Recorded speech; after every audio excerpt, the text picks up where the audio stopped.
देखो फिलहाल इसके पहले जो है हम लोग salient features of Indian constitution पढ़ रहे थे, और salient features of Indian constitution में हम बताए थे कि भारत के संविधान की कुछ विशेषता है। भारत का संविधान का जो है अपने आप में जो एक यूनिक कॉन्स्टिट्यूशन है, और वो कॉन्स्टिट्यूशन बहुत तरीके का सिस्टम क्या करता है, प्रोवाइड करता है, जिसके जरिए जो है हम अपने देश को क्या कर सकते हैं, स्मूथ तरीके से गवर्नेंस कर सकते हैं। वही भी बात करते हैं कि आज एक नया टॉपिक स्टार्ट करते हैं, जहां पे हम लोग बात करेंगे डीपीएसपी। अभी डीपीएसपी क्या है? Directive principles of state policy इसको कहते हैं।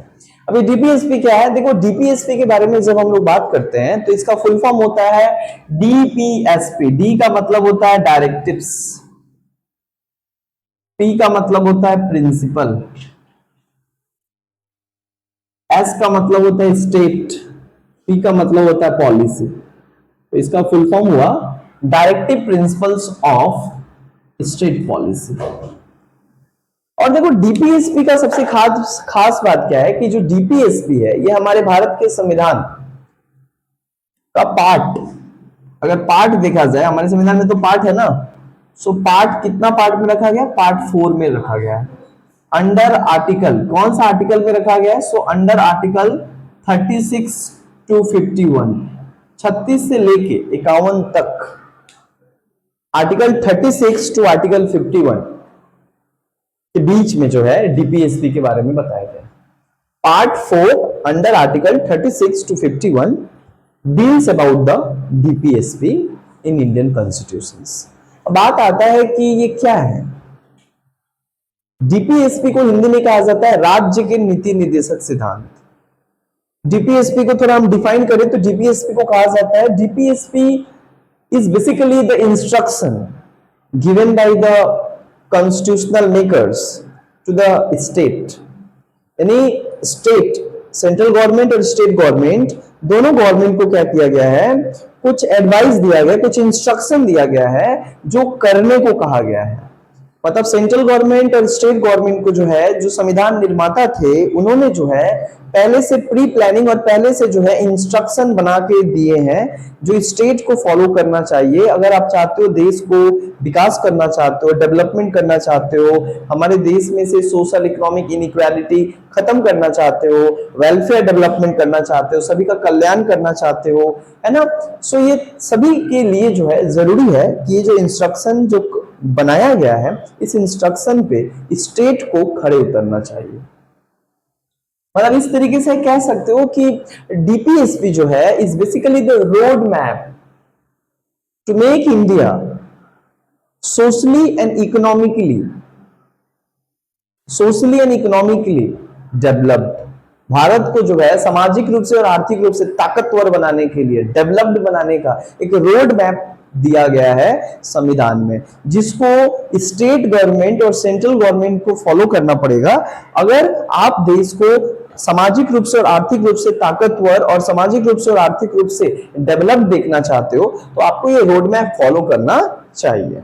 तो ये डीपीएसपी में ना वही सारा रोड मैप बताया गया, क्या क्या स्टेट को करना चाहिए, किस चीज पे ध्यान देना चाहिए, क्या तब जाकर क्या होगा, देश जो है सचमुच का एक डेमोक्रेटिक देश बनेगा, सचमुच एक ऐसा पॉलिटिकल डेमोक्रेटिक देश बनेगा, एक इकोनॉमिक डेमोक्रेटिक देश बनेगा, जहां पे हर व्यक्ति, हर मजहब, हर समाज के लोग जो है डेवलप्ड होंगे, है ना। सारे लोग जो है अपने लाइक उनका जो कुछ भी नीड एंड नेसेसिटी है, कोई भी किसी भी तरीके का डिस्क्रिमिनेशन नहीं होगा, गैप नहीं होगा रिच पुअर का, किसी भी तरीके का कोई सोशल डिस्क्रिमिनेशन नहीं होगा, सब लोग जो है बहुत अच्छे तरीके से रहेंगे और धीरे धीरे स्टेट का भी क्या होगा, डेवलपमेंट होगा। मतलब एक आइडियल स्टेट बनाने का जो है पूरा पूरा रोड मैप इस डीपीएसपी में दिया गया है, जो स्टेट को फॉलो करना होता है। अब बात आता है कि जो डीपीएसपी, जो स्टेट को क्या किया गया, एक तरीके का इंस्ट्रक्शन दिया गया है कॉन्स्टिट्यूशंस के द्वारा और कॉन्स्टिट्यूशनल मेकर्स के द्वारा, जो स्टेट अपने स्टेट जो है देश को डेवलप करने के लिए इन तमाम चीजों के ऊपर, इन तमाम पॉइंट के ऊपर जो है ध्यान दे और इसको लागू करे, जिससे जो है देश में सामाजिक, आर्थिक और राजनीतिक प्रजातंत्र की स्थापना हो पाए, ग्रासरूट डेमोक्रेसी स्टैब्लिश हो पाए। इसके लिए जो है ये बहुत ज्यादा जरूरी है। हालांकि जो डीपीएसपी है ना, इसको लाइक फंडामेंटल राइट्स में नहीं जोड़ा गया, क्योंकि उस टाइम पे हमारे पास इतना ज्यादा लाइक क्या बोलेंगे पैसा नहीं था कि ये तमाम चीजों को भी जो है हम लोग फंडामेंटल राइट्स में जोड़ दें, क्योंकि जो कुछ फंडामेंटल राइट्स में जुड़ जाता है वो स्टेट को देना ही पड़ता है, स्टेट मजबूर है, स्टेट को उसको देना ही पड़ता है। लेकिन डीपीएसपी का ऐसा बात बताया गया कि जो ये स्टेट के ऊपर डिपेंड करता है कि जैसे जैसे स्टेट के पास क्या आएगा, पैसा आता जाएगा, जैसे जैसे स्टेट कैपेबल होता जाएगा, वैसे वैसे क्या करेगा, इन तमाम पॉलिसी को क्या करेगा, अपनाएगा, और जिससे कि जो है एक भारत को जो है एक डेवलप्ड इंडिया, एक वेलफेयर डेवलप्ड कंट्री जो है बनाएगा। इसके लिए ये डीपीएसपी बनाया गया। अब खास बात यहाँ पे ये है कि इस डीपीएसपी में जब हम लोग पढ़ते हैं तो ये डीपीएसपी कुल मिला के एक तरीके का इंस्ट्रक्शन है, हाँ, इंस्ट्रक्शन टू द स्टेट। ये एक इंस्ट्रक्शन है जो स्टेट को दिया गया है, बट ये जो इंस्ट्रक्शन है जो स्टेट को दिया गया है इसमें साफ साफ ये बताया जाता है, देखो ये डीपीएसपी में साफ साफ क्या दिया गया है कि जो डीपीएसपी है इज अनजस्टिकेबल, मतलब DPSP is non justiciable and non enforceable in the court. यानी अगर जो डीपीएसपी में कहा गया है कि राज्यों को ये सब कुछ करना चाहिए, अगर कभी राज्य ये नहीं करता है तो आप उसके ऊपर कोई एक्शन नहीं ले सकते। That means it depends on state whether he may follow और नॉट, है ना। जो डीपीएसपी में कहा गया कि स्टेट को ये मानकर चलना चाहिए, बट ये स्टेट के ऊपर पूरा पूरा डिपेंड करता है। यहाँ पे अगर स्टेट नहीं भी करता है तो आप स्टेट से क्या कर सकते हो, आप प्रश्न नहीं पूछ सकते हो, आप स्टेट से जो है आप क्या कर सकते हो, दबाव नहीं डाल सकते हो, आप उसके खिलाफ केस नहीं कर सकते हो, आप उसके खिलाफ कानूनी लड़ाई नहीं लड़ सकते हो, क्योंकि संविधान साफ साफ कर दिया है कि डीपीएसपी जो है एक इंस्ट्रक्शन तो है स्टेट का, बट ये स्टेट के ऊपर डिपेंड करता है कि वो माने चाहे ना माने। यहाँ पे किसी दूसरे के पास पावर नहीं है कि स्टेट को फायर कर सके, नहीं अगर किया तो, है ना। तो यानी इसको कहा जाता है नॉन जस्टिकेबल। जैसे फंडामेंटल ड्यूटी हमारा नॉन जस्टिकेबल है, उसी तरीके से ये भी नॉन जस्टिकेबल और नॉन इन्फोर्सेबल, यानी ये कोर्ट में आप क्या नहीं कर सकते, इन्फोर्स नहीं कर सकते। ये सब कुछ डिपेंड करता है स्टेट के ऊपर। स्टेट अगर एक्सेप्ट किया तब भी ठीक है, ना किया तब भी ठीक है। The people have no right to go against the state if the state does not follow या if state does not implement all the things which is mentioned in the DPSP part. Okay, so इसको कहा जाता है non जस्टिकेबल, यानी कि ये अन्यायिक चीज है ना। यहाँ पे आप कोर्ट में नहीं जा सकते हो।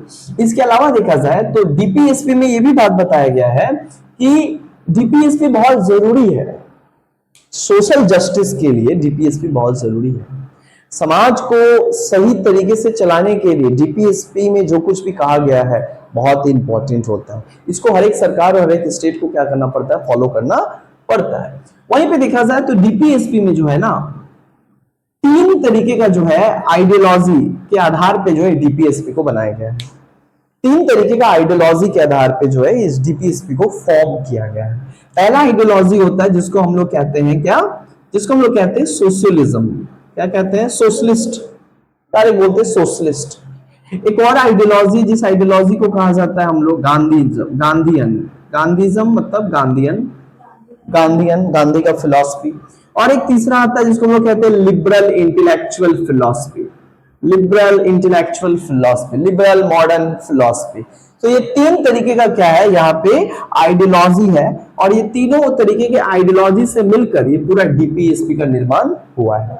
यानी डीपीएसपी में जो कुछ भी हम लोग क्या करेंगे अभी देखेंगे, जो कुछ भी कहा गया स्टेट को करने के लिए, इसमें बहुत सारा क्या है, ये जितना कुछ भी जो लिखा गया है कुछ सोशलिस्ट प्रिंसिपल से उठा के लिखा गया है, कुछ गांधीयन थॉट से उठा के लिखा गया है, और कुछ लिबरल इंटेलेक्चुअल थॉट से उठाकर लिखा गया है। जैसे हम बात करते हैं कि अगर देखो डीपीएसपी में सो आर्टिकल 36 का अगर बात करें तो आर्टिकल 36 डायरेक्ट बात करता है डिफिनेशन ऑफ स्टेट। क्या बात करता है, definition of state. Article 36 direct कहता है, वो डिफाइन करता है कि स्टेट किसे कहते हैं। आर्टिकल 36 कहते हैं कि जो यहाँ पे बात बताया गया ना, directive principles of state policy, और डीपीएसपी का मतलब होता है कि स्टेट को इंस्ट्रक्शन दिया गया है कॉन्स्टिट्यूशन के द्वारा कि ये सब स्टेट को जो है टाइम टू टाइम क्या करना चाहिए, इंप्लीमेंट करना चाहिए, जिससे कि देश में सामाजिक विकास होगा, देश में क्या होगा, आर्थिक समानता आएगा, देश में क्या होगा, डेवलपमेंट होगा, है ना, देश में सभी लोग को न्याय मिलेगा, सचमुच का एक प्रजातांत्रिक देश उभर कर सामने आएगा अगर ये तमाम चीजों को अगर हम फॉलो करें तो यहाँ पे अब बात आता है कि कौन सा स्टेट, स्टेट किसे कहते हैं जिसको इंस्ट्रक्शन दिया गया, स्टेट किसको इंस्ट्रक्शन दिया है, तो ये इसे यहाँ पे डिफिनेशन बताया जाता है कि स्टेट किसे कहा जाता है ना, क्योंकि ये तो सब स्टेट को बोला गया है करने के लिए, तो कौन होता है स्टेट, है ना, तो स्टेट को यहाँ पे डिफाइन किया गया है कि बोला तीन स्टेट क्या होता है, बोलते हैं कि स्टेट वो संगठन को कहा जाता है या वो ऑर्गेनाइजेशन को कहा जाता है जिसके पास लॉ मेकिंग पावर हो, लॉ मेकिंग पावर के साथ साथ जो है लॉ इंप्लीमेंटिंग भी पावर हो, यानी जिसके पास क्या होता है, the organisation which possess legislative power as well as executive power, that organisation is called state. According to article 36 in Indian constitution, it defines that state is refers to those organisation which possess the legislative power, that means law making power, और executive power, that means implementing power, जिसको कानून बनाने का भी power है और कानून को लागू करने का भी पावर है। तो वैसे संगठन और वैसे ऑर्गेनाइजेशन को केवल स्टेट कहा जाता है। यानी उस आधार पे देखा जाए तो एक होता है सेंट्रल गवर्नमेंट, एक होता है स्टेट गवर्नमेंट, एक होता है लोकल सेल्फ गवर्नमेंट। इस तरीके से ये तीन ही तो स्टेट होते हैं हमारे देश पे। तो देखो ये तीनों के पास क्या है, लेजिस्लेटिव पावर है और एग्जीक्यूटिव पावर है। लेजिस्लेटिव मतलब कानून बनाने का भी पावर है और एग्जीक्यूटिव मतलब कानून को लागू करने का भी पावर है। यहाँ पे स्टेट गवर्नमेंट के पास भी क्या है, लेजिस्लेटिव है और एग्जीक्यूटिव है, उसके पास भी अपना लेजिस्लेचर है, स्टेट लेजिस्लेचर है ना, और उसके पास एग्जीक्यूटिव पुलिस वगैरह है जो इंप्लीमेंट करता है लॉ को, है ना, ग्राउंड स्तर पे। लोकल सेल्फ गवर्नमेंट देखो तो म्युनिसिपैलिटी के पास भी क्या होता है, अपना कानून बनाने का पावर होता है अपने एरिया के लिए। Rishra municipality have the power to make a law for Rishra area, that means what, they have the power. और स्टेट का मतलब ही क्या कि जिस संगठन के पास कानून बनाने के साथ साथ कानून को लागू करने का पावर होता है, उस अथॉरिटी को हम लोग स्टेट कहते हैं। सो आर्टिकल 36 डायरेक्ट बात करता है कि स्टेट किसे कहते हैं, तो स्टेट उस अथॉरिटी को कहते हैं जो अथॉरिटी के पास लेजिस्लेटिव पावर के साथ साथ एग्जीक्यूटिव पावर होता है, यानी कानून बनाने के साथ साथ उसके पास एडमिनिस्ट्रेटिव पावर भी होता है। उस अथॉरिटी को हम लोग स्टेट कहते हैं। और उसी अथॉरिटी को डीपीएसपी मतलब कॉन्स्टिट्यूशन में जो है ये डीपीएसपी में जितना कुछ भी लिखा गया उसी को फॉलो करने के लिए कहा गया, उसी को लागू करने के लिए कहा गया। यानी सेंट्रल गवर्नमेंट लागू कर सकता है जो डीपीएसपी में कहा गया है, स्टेट गवर्नमेंट लागू कर सकता है और लोकल सेल्फ गवर्नमेंट भी लागू कर सकता है। इन्हीं को तो अल्टीमेटली स्टेट कहते हैं। तो आर्टिकल 36 में पूरे तरीके से डिफाइन किया कि ताकि किसी भी तरीके का कोई जो है यहाँ पे लाइक कंफ्यूजन ना हो कि स्टेट का मतलब होता है क्या। सो स्टेट का मतलब होता है वो अथॉरिटी जिस अथॉरिटी के पास कानून बनाने के साथ साथ जो है कानून को लागू करने का भी पावर होता है। ऐसे अथॉरिटी को और ऐसे ऑर्गेनाइजेशंस को हम लोग केवल स्टेट कहते हैं। सो हमारे देश में केवल ये तीन ही के पास जो है ये तमाम पावर है, यानी इनको कहा गया स्टेट। क्लियर हुआ? आर्टिकल 36 में ये बताया गया। वहीं पे आर्टिकल 37 अगर देखा जाए, सो आर्टिकल 37 में क्या बोला कि जो डीपीएसपी है, DPSP is non enforceable in the court.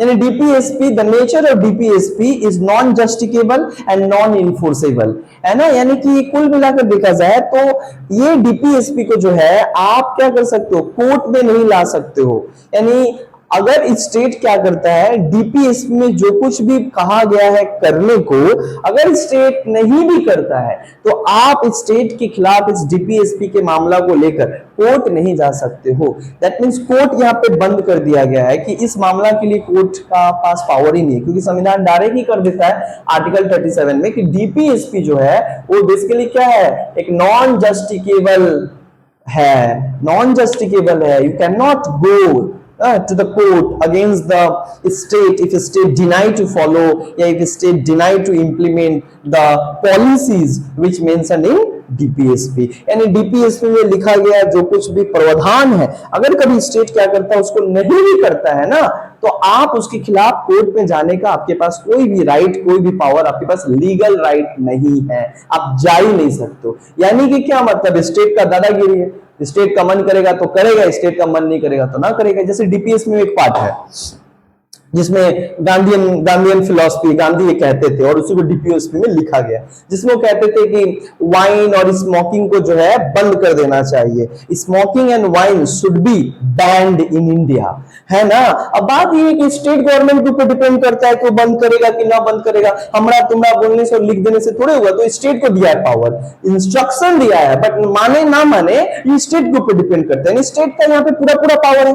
अच्छा एक और बात, DPSP it is the right of state, ये स्टेट का राइट है कि वो करेगा कि ना करेगा। फंडामेंटल राइट्स सिटीजन का राइट्स था, लेकिन DPSP is given to state not the citizen. The right to implement all the provision is given to the state, not the citizen. This is the difference between fundamental rights and DPSP. Fundamental rights में क्या होता है, हमारा संविधान हम नागरिकों को क्या देता है, कुछ अधिकार देता है, तो हम इसको माने चाहे ना माने, ये हमारा एक अपना वसूल है, हमारा अपना ऊपर डिपेंड करता है। लेकिन डीपीएसपी में तो नागरिकों की बातें नहीं है, ये तो स्टेट को दिया गया है। DPSP is the instruction given by the constitution to the state, not the citizen. That is the difference between DPSP and fundamental rights. एक और डिफरेंस क्या है फंडामेंटल राइट्स के साथ, that fundamental rights is justicable. If anyone violates your fundamental rights, you can directly go to the Supreme Court and High Court. Supreme Court and High Court can empower you, can protect your rights, है ना। मतलब वो तो रीट्स जारी करके तुमको protect करेगा। But इस सिचुएशन में अगर स्टेट नहीं फॉलो करता है तो नागरिक के पास कोई अधिकार नहीं है जाने का, क्योंकि नागरिक को पावर नहीं दिया गया, ये काम नागरिक का नहीं है, ये स्टेट को दिया गया राइट, वो करे ना करे उसके ऊपर डिपेंड करता है। You can not force, you can only अर्ज फ्रॉम देम कि प्लीज कर दीजिए, ना करेगा उसके ऊपर डिपेंड करता है ना। बट वेलफेयर के लिए जरूरी है, कल्याण के लिए जरूरी है ना। अब क्या होता है, जैसे हम वही बताएं कि जैसे शराब और स्मोकिंग को जो है हमारे देश में बैन करने के बाद गांधी जी कहते थे, और ये डीपीएसपी का भी प्रावधान है, डीपीएसपी में कहते हैं भैया ये बंद हो जाना चाहिए, बट ये तो स्टेट के ऊपर डिपेंड करता है ना। Like Bihar government ban the शराब और वाइन बंद कर दिया अपने स्टेट में, but at the officially in Bihar the wine जो है इज प्रोहिबिटेड एंड इलीगल, मतलब वहां पे लीकर जो है इलीगल है, वहां पे बैन है पूरा बिहार में। लेकिन क्या होता है, वहां के लोगों से पूछो तो कितना खोखा चाहिए चाचा, बोला ना ला के घर दे देता है। मतलब ऊपर बंद है, ऊपर क्या है, लॉ लीगली बंद है, इलीगल है, लेकिन इलीगली ऑथेंटिकेटेड है, लोग वहां पे पी रहे हैं, लोग को सब वहां पे बुद्धि है, समझ रहे हैं। हाँ, तो यूपी में लीकर बैन नहीं है ना, जो बैन किया है वो कौन बैन किया है, जैसे कि लाइक झारखंड बैन कर दिया है, लाइक बिहार बैन कर दिया है, तो ये तो स्टेट गवर्नमेंट वहां पे एक्शन ले रहा है। वेस्ट बंगाल में काहे बैन करेगा भाई, पैसा तो इसी से आ रहा है सरकार को, तो काहे बैन करेगा, सबसे ज्यादा लोग पी रहे हैं, मर भी कर रहे हैं, पैसों दे रहे हैं, सरकार का फायदा भी हो रहा है, तो काहे बंद करवाएंगे, जेकरा से हमारा मुनाफा हो रहा है, जेकरा से हमारा घर चल रहा है, वो हम बंद करवाएंगे, नहीं बंद करवाएंगे, सिंपल बात है। झारखंड में भी बोले जैसे कि बंद कर दिया है, वहाँ पे ये सारा फेस्टिवल दारू के बिना अधूरा है। हाँ वही बात है, दारू मतलब क्या, दारू नहीं होगा तो इंसान के अंदर जोश नहीं है ना, लगेगा नहीं कि फेस्टिवल हो रहा है। जब तक इंसान पी के थोड़ा गिरे उड़ेगा नहीं, तब तक नहीं समझ में आता। देखो पी लेने के बाद उसके बाद बताओ आपको नहीं भगवान आगे सामने दिख भी नहीं करता, मुखिया उखिया के तो चिंते नहीं है, क्यों ना तू बाद वाला सुबह दिन से भाई कर दे नहीं महाराज माफ कर दीजिए, पी लिए, तो पीने के बाद इंसान अपने आप को धुरंधर समझता है। जाइयो ऐसा ही एक बार होता है भाई, पी कर जो है मुखिया को बहुत मार मारता है, बाद में मुखिया अगला दिन उसको भगा देता है। तो जाइयो आर्टिकल 37 क्या बोलता है समझ में है कि जितना भी डीपीएसपी में जो प्रोविजंस दिया गया है ये स्टेट के ऊपर डिपेंड करता है, वो माने चाहे ना माने, आपके पास कोई राइट नहीं है ना, सिवाय ये कि आप स्टेट से अर्ज कर सकते हो कि भैया कर दो। बट जैसे दिल्ली वगैरह ये तमाम सबसे तो लीकर ओपन है, देखते हम लोग तो ये भी देखे ना, लॉकडाउन में सब कुछ बंद है लेकिन लीकर का दुकान चालू, इंसान लाइन पे लाइन लगा हुआ, सुबह सुबह उठ के चल जाता है इंसान, है भाई पहले हमारा मिलेगा खत्म हो जाएगा, तो इतना तो सिलेंडर में लाइन नहीं था, है ना, इतना तो हाँ हाँ हाँ तब अब भाई वहां पे लाइन लगा देता, सूट उड़ के आ जाता था कि हमारा पहले मिलेगा। भाई इंसान लोग, भाई एक भी इंसान है, जाइए हो भारत के लोग गजब है। चलो अब सोशलिस्ट, गांधीयन और लिबरल इंटेलेक्चुअल देखते हैं। तो सबसे पहले थोड़ा हम लोग समझ लेते हैं कि सोशलिस्ट आइडियोलॉजी क्या क्या प्रोविजंस डीपीएसपी में क्या करता है, डाला गया है। यानी देखो सोशलिस्ट आइडियोलॉजी किस पे विश्वास करता है, सोशलिस्ट आइडियोलॉजी पूरा पूरा बात करता है किसके ऊपर, सोशल इक्वालिटी पे बात करता है। ये बात करता है रिडक्शन ऑफ पॉवर्टी, गरीबी खत्म हो, सामाजिक न्याय सबको मिलो, सोशल इक्वालिटी आए सभी को। और यही बात करता है ना कि समाज में लाइक हमेशा ही चाहता है सबका साथ सबका विकास लेकर चले, गैप ना बढ़े, रिच एंड पुअर के बीच गैप ना बढ़े। ये तमाम बातें जो है कौन करता है, सोशलिस्ट करता है। सोशलिस्ट ये भी कहता है कि भैया मजदूरों को भी और उनको भी जो है अच्छा एक वर्क कंडीशन मिले। अब मजदूर काम कर रहे फैक्ट्री में ठीक है, लेकिन ऐसा कंडीशन में ना काम करने दो कि भैया वो काम कर रहे हैं मतलब रोज मौत से जो है वहां पे ये कर रहे हैं। अच्छा कंडीशन दो, वर्क कंडीशन दो, एटमॉस्फेयर अच्छा हो ताकि वो काम कर सके एटलीस्ट, है ना, जीने के लिए काम कर रहे हैं, वहां जाके काम करते ही मारे जा रहे हैं, तो फिर फायदा कहाँ हुआ काम करके उनका। तो ये तमाम चीज जो है सोशलिस्ट आइडियोलॉजी बात करता है। जैसे यहाँ पे बताया जाए सो आर्टिकल 38 जो है ये बात करता है, आर्टिकल 38 सोशलिस्ट आइडियोलॉजी का है, आर्टिकल 39 ये सोशलिस्ट आइडियोलॉजी का है। अब आर्टिकल 38 में क्या बात करता है, आर्टिकल 38 में बात करता है कि देखो भैया जितने भी जो क्या बोलेंगे, आर्टिकल 38 डायरेक्ट ये बात कहता है कि जितने भी जो पुअर है, लाइक जितने भी पुअर हैं उन लोगों को क्या किया जाए, कोशिश किया जाए टू रिड्यूस द पॉवर्टी, कोशिश किया जाए कि पॉवर्टी को क्या किया जाए, कम किया जाए, कोशिश किया जाए कि जो गरीबी है उसको कम किया जाए। जो अमीर और गरीबी के बीच जो गैप इतना बढ़ गया है कि अमीर जो है पूरा 95 मतलब अमीर देखा जाए तो कुछ चंद लोग बहुत अमीर है जो 95% रिसोर्सेज पे कब्जा किए हैं, और जो बाकी जो 95% लोग है वो 5% रिसोर्सेज में लड़ाई कर रहे हैं। सो एक अमीर कितना अमीर है और गरीब कितना गरीब है, इनके बीच इतना ज्यादा गैप है कि कभी समाज कभी भी इक्वल नहीं हो पाएगा। तो कोशिश किया जाए। आर्टिकल 39 ये क्या बात करता है, आर्टिकल 39 ये बात करता है equal payment for equal work for both man and women. ये बात करता है कि भैया equal payment for equal work, equal payment for equal work. भैया अगर कोई काम क्या कर रहा है, एक समान काम कर रहा है, सपोज दैट तुम भी काम वही कर रही हो हम भी काम वही कर रहे हैं, तो दोनों को अलग अलग क्या पैसा मिलेगा, काम अगर एक कर रहे, लेबर एक ही जैसा दे रहे हैं, nature of work is if the nature of work is same, then why the salary is given in a different way, यानी सैलरी अलग से क्यों दिया जाएगा, सेपरेट करके क्यों दिया जाएगा। यहाँ पे वही बात किया गया, मैन एंड वीमेन, यहाँ पे जेंडर डिस्क्रिमिनेशन होता था कि लाइक अरे औरत है तो ठीक है 100 रुपया कम भी दे देंगे तो चल जाएगा, ये होता था। बाद में जो है हमारे देश में ये प्रोविजन था डीपीएसपी ताकि जेंडर इनइक्वालिटी और डिस्क्रिमिनेशन ना हो, और ये होता था हर जगह। तो बाद में इसको क्या किया, लागू किया गया, equal payment for equal work for both man and women. Minimum wages का पालन करना पड़ेगा सभी को, चाहे औरत हो चाहे पुरुष हो, अगर काम का नेचर एक जैसा है और दोनों का काम एक ही जैसा है तो दोनों को एक ही जैसा पैसा देना पड़ेगा। डिस्क्रिमिनेट इस आधार पे नहीं होगा कि अरे वो तो महिला है तो ज्यादा उसका खर्चा नहीं है तो कम भी देंगे तो चल जाए, अरे वो कम वो खर्चा उसका है ना है वो दूसरा मैटर है, काम किया जितना उसका उसको पैसा मिलेगा। इस आधार पे ये नहीं होगा कि वो औरत है तो चलो उसको 2 रुपया कम भी दे देंगे तो चल जाएगा, है ना, थोड़ा ज्यादा भी काम करवा लेंगे तो चल जाएगा, नहीं, जितना काम करेगा उतना आपको पैसा देना पड़ेगा। सो यहाँ पे यही बात बताए, equal payment for equal work for both man and women, महिला और पुरुष को जो है समान काम के लिए समान पैसा जो है दिया जाएगा। ये आर्टिकल 39 में सोशलिस्ट बात किया, जिससे जेंडर डिस्क्रिमिनेशन ना होगा, जिससे कि विमेन्स को हर जगह एक्सप्लॉइट होना पड़ता है, उनको ज्यादा काम करवाया जाता था लेकिन फिर भी उस तरीके का उनके लेबर के अकॉर्डिंग उनको जो है नहीं दिया, पैसा नहीं दिया जाता था, तो जो एक बहुत ही होता था। बाद में क्या होता है, आर्टिकल 39 ए बात करता है, जो किस चीज का बात करता है, आर्टिकल 39 ए बात करता है, ये क्या बात करता है, free legal assistance to the poor and weaker section, poor and weaker section. देखो आर्टिकल 39 ये क्या कहता है, आर्टिकल 39 ये कहता है कि जो लोग बहुत ही ज्यादा वीक कम्युनिटी से आते हैं, बहुत ज्यादा वल्नरेबल कम्युनिटी से आते हैं, जिनका स्थिति बहुत ही दयनीय है, बहुत गरीब है, SC ST OBC EWS इन सारे कैटेगरी से आते हैं और वो लोग कैपेबल नहीं है, सो उनको जो है लीगल असिस्टेंस दिया जाएगा।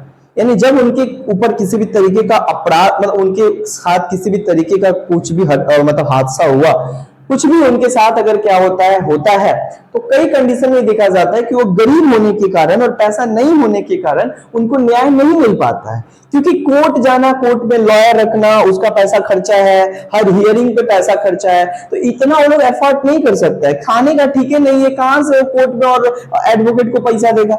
तो बट उनके पास पैसा नहीं होने के कारण क्या हो रहा है कि उनको न्याय नहीं मिल रहा, ये भी तो गलत है। एक व्यक्ति गरीब है तो उसमें उसका कोई दोस्त नहीं है, लेकिन गरीब होकर जानबूझ के उसके ऊपर जो है प्रताड़ना किया जाता है, उसके साथ टॉर्चर किया जाता है और उसके साथ क्या किया जाता है, लाइक जितने भी जो इलीगल एक्टिविटी होता है उनके साथ किया जाता है, क्राइम किया जाता है। क्यों क्राइम किया जाता है उनके साथ?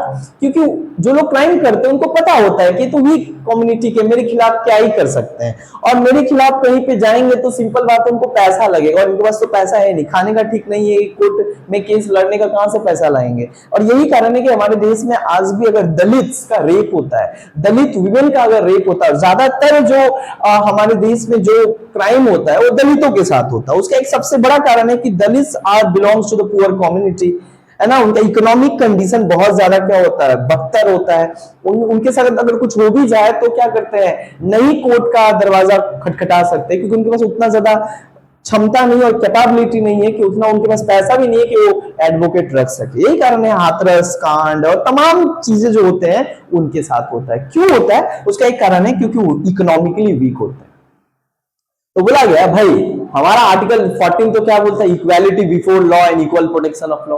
आर्टिकल 15 क्या बोलता है, there was no discrimination on the basis of sex, on the basis of caste. तो यहां क्या हो रहा है कि वो लोग गरीब हैं, इसके कारण उनको न्याय नहीं मिल रहा है और इसी का फायदा सारे लोग उठा रहे हैं उनके साथ। तो ये तो उनके साथ जस्टिस कहां हुआ? और आप क्या कहते थे, सभी को न्याय देंगे। प्रियम्बल में भी बात कहा गया, social justice, economic justice, economic background नहीं देखा जाएगा, गरीब है अमीर है सबको न्याय मिलेगा, अगर उसके साथ गलत हुआ है तो कहां न्याय मिल रहा है?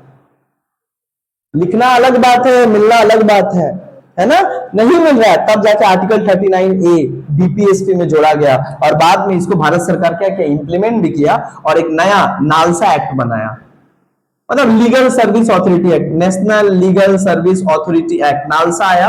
और इसके 1987 में क्या होता है, लोक अदालत बना। क्या बना?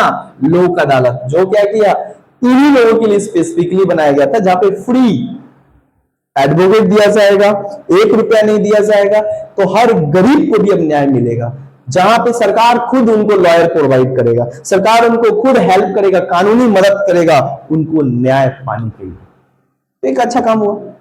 आर्टिकल 39 जो आम और गरीब लोग के ऊपर जो प्रताड़ना हो रहा था, जो उनके साथ जुल्म हो रहा था, उनको भी न्याय मिल सकता है, क्योंकि उनको लीगल असिस्टेंस मिलेगा, मदद मिलेगा, सरकारी लॉयर मिलेगा, सब कुछ दिया जाएगा, है ना। अमीर लोग तो कैसे भी क्या करेंगे, जस्टिस पा लेंगे अगर उनके साथ कुछ हुआ तो, क्योंकि उनके पास पैसा है ना। और हमारा जो कोर्ट सिस्टम है, जुडिशरी सिस्टम है, बहुत ज्यादा कॉम्प्लिकेटेड, बहुत ज्यादा कॉम्प्लेक्स और बहुत ज्यादा एक्सपेंसिव है। यहाँ पे normal person can not gate justice. अगर तुम नॉर्मल घर से बिलोंग करते हो, तुम्हारे पास पैसा नहीं उतना ज्यादा, तो तुम न्याय नहीं पा सकती हो, है ना। दैट्स वाई यहाँ पे लोक अदालत बनाया गया, जो आम लोग, जो गरीब लोग का क्या करेगा, हेल्प करेगा न्याय दिलाने में। तो ये आर्टिकल 39A का बात करता है। इसी में एक बात ये कहा जाता है, आर्टिकल 41 में जो है ये कहा गया है कि भैया इनको पेंशन भी दिया जाएगा, है ना। जो लोग क्या कर रहे हैं, काम किए, बहुत ज्यादा वर्कर कंडीशन में काम किए, तो उनको ओल्ड एज में जो है उनको पेंशन भी दिया जाएगा। यहाँ पे ये भी बात बताया गया कि पेंशन के साथ साथ द गवर्नमेंट मस्ट, मतलब the state must provide the old age pension as well as provide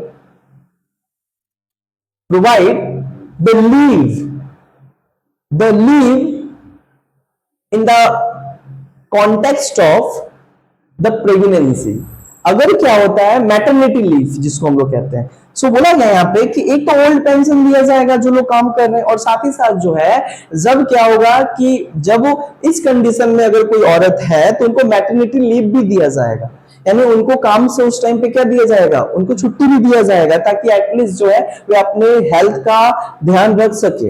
इसके लिए जो है उनको प्रेशराइज नहीं किया जाएगा कि आपको काम करना ही पड़ेगा। नहीं, आपके आपके अगर वो 3 साल से ज्यादा आपके पास अगर काम कर रही हैं, है ना, और वहां पे 50 से ज्यादा 100 से ज्यादा लोग काम कर रहे हैं इंडस्ट्री में, वो प्राइवेट हो चाहे प्राइवेट हो चाहे गवर्नमेंट हो, आपको मैटरनिटी लीव देना पड़ेगा, 3 महीना का छुट्टी देना पड़ेगा। और 3 महीना का जो छुट्टी आप देंगे उसका उनको पैसा भी मिलेगा। ऐसा नहीं है कि वो काम नहीं करेंगे तो पैसा नहीं मिलेगा, पैसा आपको देना पड़ेगा। वो आपके लिए, आपकी कंपनी के लिए इतना समय वो दी है, तो आप क्या उनके लिए 3 महीना नहीं दे सकते हो? 3 महीना उनको छुट्टी नहीं दे सकते और पैसा नहीं दे सकते हो उनके अपने हेल्थ केयर को ध्यान में रखने के लिए? यही करने की आज कोर्ट जो है ये बात करता है। अभी तो कोर्ट ये भी बोल रहा है कि मैटरनिटी लीव तो मिल रहा है, अब तो यहाँ पे पेरेंट्स लीव भी मिलना चाहिए, यानी फादर को भी लीव मिलना चाहिए, ताकि जो वहां पे ध्यान रख सके, हेल्थ केयर मतलब केयर कर सके। अभी तो एक अमेरिका में बड़ा घटना होता है, एक कंपनी के ऊपर जो है वहां का कोर्ट जो है 2 करोड़ रुपया का जो है जुर्माना लगा देता है।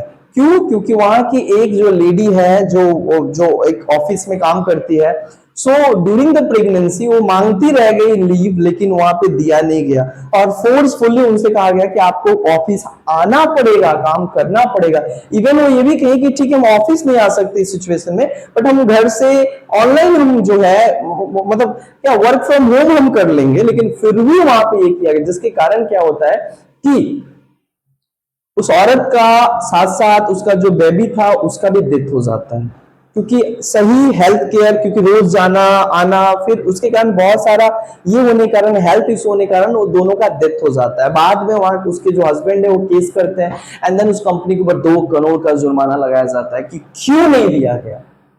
ये तो एक ह्यूमैनिटी का है, पार्ट है, आप क्यों नहीं, this is the natural things you have to provide, this is the law, है ना, व्हाई यू कैन नॉट, मतलब क्यों नहीं आप ग्रांट किए उसको लीव?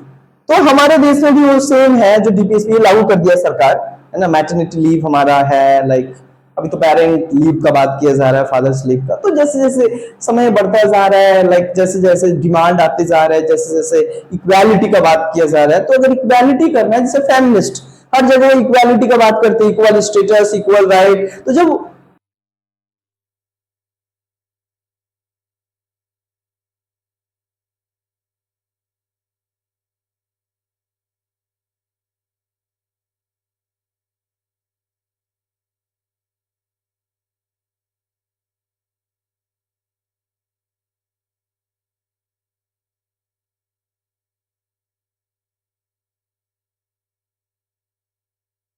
अभी तुम समझोगे भी, छोटी हो। सो यहाँ पे जो है एक यहाँ पे बताया जा रहा है कि सोशलिस्ट, तो ये सब क्या है, कुछ इंपॉर्टेंट प्रिंसिपल्स हैं जहाँ पे बताया गया सोशलिस्ट, ये तमाम बातें बताया गया। अब थोड़ा समझते गांधीयन, गांधीयन फिलॉसफी में क्या क्या बात बताया गया।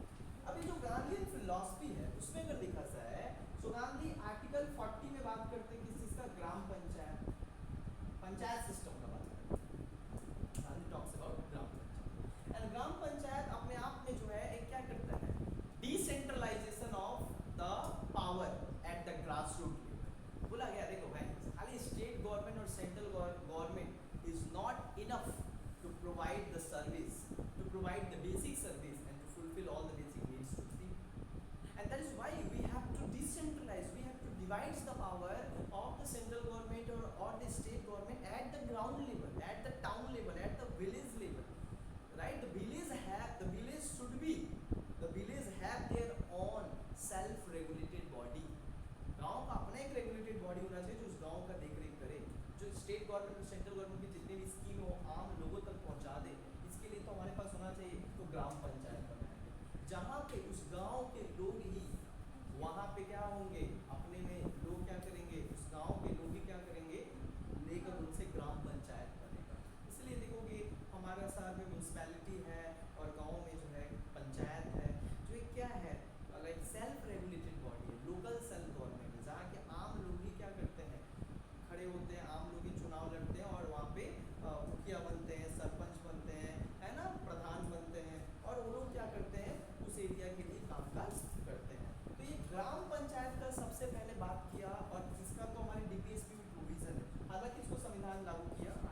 द्वारा म्यूनिसिपैलिटीज को लागू किया गया, एक अर्बन एरिया के लिए, एक रूरल एरिया के लिए। अंडरस्टैंड? सो गांधी का कहना था gram panchayat, that's why Gandhi was called the father of the gram panchayat in India. उसके बाद देखा जाए तो गांधी एक और बात करते थे, उनका देखा जाए तो देखो सुनो ध्यान दो। सो गांधी बात करते थे आर्टिकल 43 में, एक आर्टिकल है जिसका बात करते थे कोऑपरेटिव सोसाइटी का बात करते थे। Gandhi talks about the cooperative society, है ना, कोऑपरेटिव सोसाइटी जिसको बाद में लागू किया गया। कोऑपरेटिव सोसाइटी क्या है? वो बोलते थे कि समाज जो होना चाहिए ना, बड़ा ही कोऑपरेटिव होना चाहिए, मतलब एक ऐसा समाज होना चाहिए जहाँ पे सहयोगिता बढ़े, म्यूचुअल ट्रस्ट हो, म्यूचुअल लव हो, म्यूचुअल केयरिंग हो।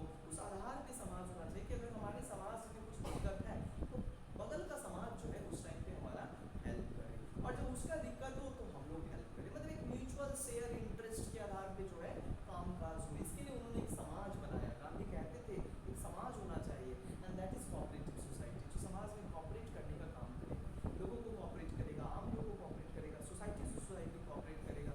तो इसके लिए भी जो है आर्टिकल 43 में कोऑपरेटिव सोसाइटी का गांधी बात करते हैं। वहीं पे देखा जाए तो गांधी आर्टिकल 46 में भी बात करते हैं। गांधी ऑल्सो आर्टिकल 46 में गांधी का एक और प्रोविजन है, गांधी का एक मानना है। क्या गांधी का मानना है? गांधी बात करते थे कि वो कहते थे कि देखो education, the state must provide education to SC/ST community, यानी समाज के जो सबसे वंचित लोग, समाज के जो सबसे ज्यादा डिप्राइव्ड सेक्शन ऑफ कम्युनिटी के लोग हैं, और डिप्राइव्ड कौन है? SC है, शेड्यूल कास्ट, शेड्यूल ट्राइब, ये तमाम जो लोग हैं इन लोगों को क्या मिलना चाहिए? शिक्षा मिलना चाहिए, और शिक्षा के साथ साथ इक्वल रोजगार करने का क्या मिलना चाहिए? मौका भी मिलना चाहिए। यानी गांधी का कहना था कि the state must provide, state must take the responsibility to provide equal economic opportunity as well as the education. शिक्षा के साथ साथ इनको आर्थिक समान अवसर भी दिया जाना चाहिए, ताकि अपने शिक्षित भी हो और साथ ही साथ क्या हो? रोजगार भी करे, जिससे कि इनका जो कद है, जो इनका पोजीशन है, वो समाज में थोड़ा क्या हो? बढ़े, है ना। आर्टिकल 46 का बात करते हैं। उसके बाद यहाँ पे देखा जाए तो गांधी और बात करते थे आर्टिकल, भी ये आर्टिकल जो है 47 है, देख लेना, आर्टिकल 47 ही है, जिसमें गांधी एक और बात करते थे। बड़ा अच्छा बात यहाँ पे करते थे गांधी। गांधी का कहना था कि देखो ये जो हम अभी बताए यहाँ पे, Gandhi was against the cow slaughters. Gandhi कहते थे कि जो गाय को जो काटा जाता है, मारा जाता है, बोलते वो हत्या हमारे देश में बंद होना चाहिए, because we are the human being, है ना। There is some boundary between the human being and animals, है ना। So don't become the animal, don't become the wild animal, जंगली जानवर मत बनो भाई, इंसान हो, यू आर द, है ना, सबसे उच्चतम प्राणी हो, तो थोड़ा तो कुछ दिखाओ, है ना, उच्चतम प्राणी हो तो थोड़ा तो कुछ दिखाओ भाई। तो ये यहाँ पे जो है एक चीज बात यहाँ पे बताया गया। तो यहाँ पे देखा गया आर्टिकल 47 में यही बात बताया गया कि हमारे देश में क्या होना चाहिए? गौ हत्या पे पूरा रोक होना चाहिए। इसके साथ ही साथ क्या होना चाहिए? गौ हत्या के साथ साथ जितने भी जो लीकर है, इन तमाम चीजों के ऊपर क्या होना चाहिए? पाबंदी लगना चाहिए। Gandhi was against the cow slaughters, Gandhi was against the liquor, Gandhi was against the smoking things. उनका कहना था कि देखो सिगरेट के डब्बा पे लिखा ही रहता है कि smoking is injurious to your health, हालांकि वहाँ पे एक बनाया भी रहता है जो बताया जाता है कि ऐसा ऐसा हो जाएगा, बट लोग क्या करते हैं उतना थोड़ी देखते, फाड़ते हैं। हालांकि कंपनी को जो है ये जताया गया है कि आपको दिखाना पड़ेगा कि आप खराब प्रोडक्ट बेच रहे हो, इससे इंसान का हानि हो जाएगा। तो कंपनी बोला ठीक है दिखा देंगे, जेकरा आदत लग गया ओकरा दिखाने से का, वो तो पीवे करेगा, है ना। तो कंपनी क्या करता है? उसको दिखा देता है, लेकिन उससे कोई मतलब नहीं। कोई लोग कहता है कि सरकार का ही सबसे बड़ा दोष है, सरकार ना बेचेगा, सरकार अलाउ ना करे कंपनी को ये इंडस्ट्री लगाने का। तो भैया इंडस्ट्री लगाने का मतलब क्या? सरकार को भी तो प्रॉफिट जाता है, तो सरकार बोला हम रोक नहीं सकते ना कंपनी को, हाँ, लेकिन कंपनी को इतना बोल सकते हैं कि समाज में गलत इम्पैक्ट पड़ रहा है, इसके लिए तुम दिखा कर भेजो कि गलत चीज, दिखा के बेचेगा, क्या देखो बेचेगा।